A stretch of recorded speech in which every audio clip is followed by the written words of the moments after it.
और कुछ लोग बोल रहे हैं कट ऑफ ज़्यादा चली गई। कट ऑफ ज़्यादा गई है, लेकिन उसका कारण है, उसका रीज़न ये है कि बाहर के जो बच्चे 6 लाख बच्चे अदर स्टेट के दिए थे, सब जनरल में यूआर में आए, और यूआर की कट ऑफ तो उससे ज़्यादा चली गई।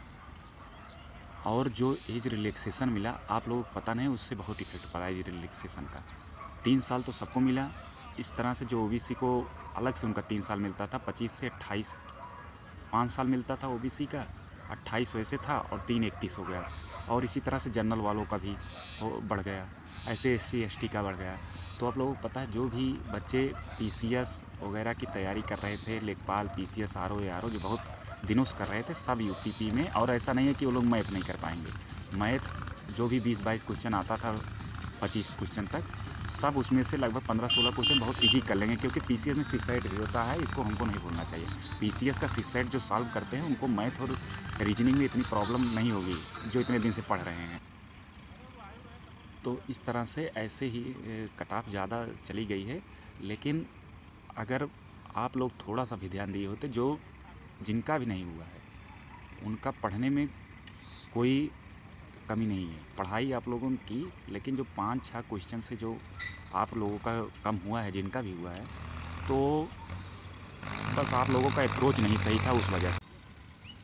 और अगर आप लोग थोड़ा सा अपना तरीका बदल लेंगे, तो आप जो है 5-10 नंबर से आप लोगों का किसी भी कंपटीशन में रुक जा रहा है, वो रुकेगा नहीं। आप लोग पढ़े बहुत हैं, मेहनत भी किए, लेकिन उसका बस एक ही तरीका है, केवल टीचर आप लोगों को जो भी कराए पूरा पढ़ाने में फोकस किए। और आप लोग पढ़ने में कमी नहीं किए, जो भी टीचर आप लोगों को पढ़ाए बहुत पढ़ाए, और आप लोग भी उतना ही मेहनत किए। लेकिन क्या है कि थोड़ा सा आप लोग चेंज कर लेंगे तरीका, तो जो 5-10 नंबर से रुक रहा है एग्ज़ाम, किसी भी एग्ज़ाम में, आप लोग बड़े ईजिली उसको करेक्ट कर देंगे एग्ज़ाम को। ऐसा नहीं है किसी को भी पूरा क्वेश्चन का उत्तर किसी को भी नहीं आता, जितने क्वेश्चन आते हैं सब लोग उसको एक तरीके से सॉल्व करते हैं, चाहे ऑप्शन एलिमिनेट करके।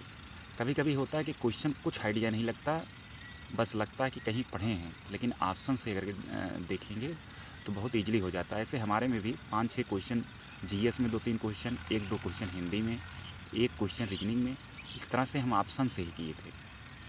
तो आप लोग देख लीजिए, जैसे भी हो आप पढ़ने में मत ध्यान दीजिए। अभी जो भी पेपर एग्ज़ाम हुआ है, उसका पेपर आपके पास होगा, तो आप आंसर की भी आ गई है, देखिए कि ये क्वेश्चन हम ऑप्शन से कितना क्वेश्चन इसमें से कर सकते थे।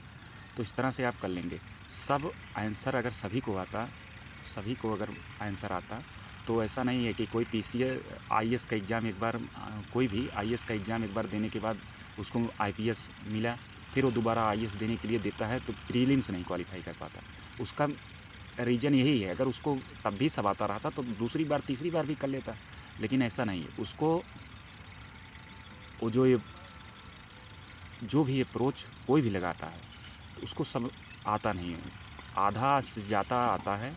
उसके बाद जो पेपर में अच्छे नंबर लाने के लिए जो 5-10 क्वेश्चन इधर उधर होता है, वो सब आपके और ऑफलाइन पेपर में बहुत होता है।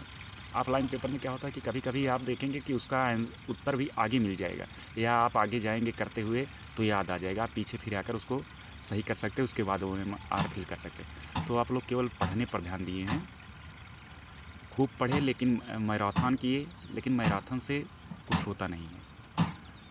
इतना क्वेश्चन सब कर लिए, बाकी आप लोग किसी भी टीचर का मिला लीजिए, कहानी को चाहे जो हो, 70-80 क्वेश्चन सभी का आया है 150 में। ऐसा नहीं है कोई कहीं बाहर से नहीं पढ़ा रहा था, ऐसा नहीं है, टीचर भी पढ़ाए हैं। लेकिन क्या है कि अगर यूट्यूब पर कोई आकर इस तरीके से करेगा तो लोग उसका मजाक उड़ाने लगेंगे। अरुण सर हिंदी वाले हैं, वो कुछ अप्रोच सिखा रहे तो लोग कहते थे तुक्का मारने की टेक्निक बता रहे हैं। वो टेक्निक नहीं होती, ये सही चीज़ है। जो अभी आप देख रहे हैं, जो 5-10 नंबर से सबका रुका है, वो उसी वजह से रुका है।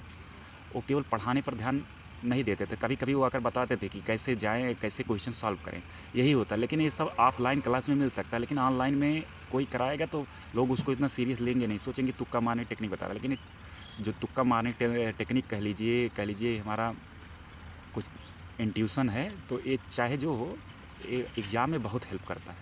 तो आप देख लीजिएगा। बाकी यही कहेंगे कि जिनका भी नहीं हुआ है, निराश होने की ज़रूरत नहीं है। आगे भी रेलवे का एग्ज़ाम है, पीएससी फायरमैन का भी अगर कह दिए हैं तो देंगे ही वैकेंसी, और रेलवे का भी है, ग्रुप डी का भी आ रहा है 50,000। देखिए 60,000 वैकेंसी बहुत होती है, लेकिन अगर आप लोगों का किसी भी वजह से नहीं हुआ तो आप लोग पढ़ने में कमी नहीं थी। आप देखिए कि एग्ज़ाम कैसे सॉल्व करते हैं, एग्ज़ाम में कैसे बैठते हैं, कैसा माइंड सेट होना चाहिए। आप एग्ज़ाम के दिन पहले से अपनी टारगेट रणनीति बना कर जाइए कि कितने देर में हमको कितना क्वेश्चन और किस सेक्शन का करना है। इस तरह से जब आप करेंगे तो आप बहुत अच्छे तरीके से बहुत ईजिली एग्ज़ाम क्रैक करेंगे। बाकी यही कहेंगे कि जिनका भी नहीं हुआ है, असफलता एक चुनौती है, स्वीकार करो। क्या कमी रह गई देखो और सुधार करो। इसी के साथ जय हिंद।